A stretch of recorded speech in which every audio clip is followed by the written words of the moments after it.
joins the U.S. patrols in South China Sea. Tension with China increase as China and the U.S. trade barbs over everything from trade to COVID-19 to Hong Kong.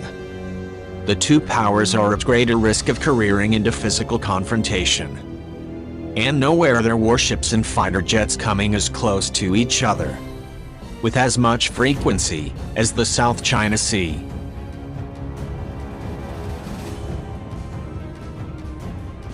A military conflict would probably be devastating for both.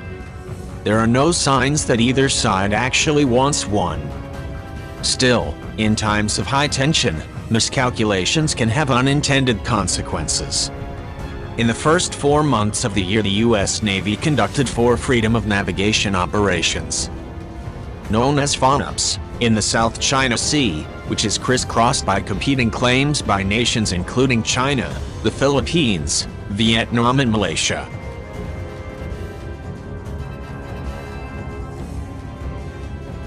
That puts it on track to surpass last year's total of 8. At the same time, as China emerged from the worst of the coronavirus outbreak, its Navy steamed back out of ports in Hainan and resumed drills in the area.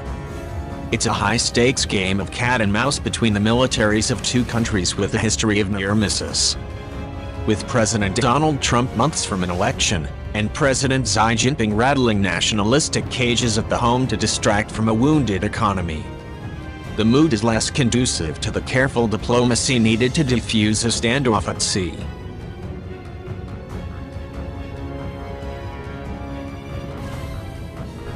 In Beijing to again warn the military to strengthen war preparations.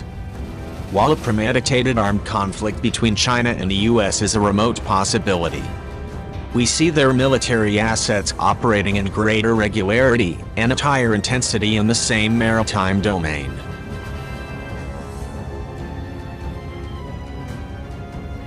Colin Ko Swee Lean, a research fellow at Singapore's S. Rajaratnam School of International Studies. The interactions of these rival assets in the area would create chances of a miscalculation and misjudgment leading to inadvertent or accidental use of force, which is thus potentially incendiary and could result in escalation. This is a risk we can't discount.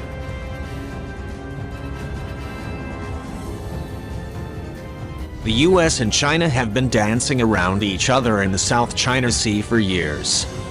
While the US is not a territorial claimant, the waters are a key thoroughfare for global shipping and trade. Rich in fish and with large but mostly unproven energy deposits, the US has supported some smaller states against China's increased military presence in the area, including its move to build airstrips and land strategic hardware in rocky outcrops and low-lying reefs.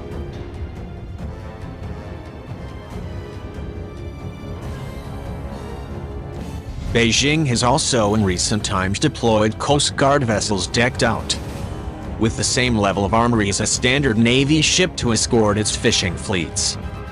Defense Secretary Mark Esper spoke in December of his intention to prioritize the deployment of US forces to the Asia-Pacific region from other areas in the face of growing competition with China. COVID-19 saw exercises scaled down or cancelled, and the sidelining of aircraft carrier USS Theodore Roosevelt in Guam. After hundreds of crew members tested positive for the disease, it has now returned to sea. Still, there remain flashpoints.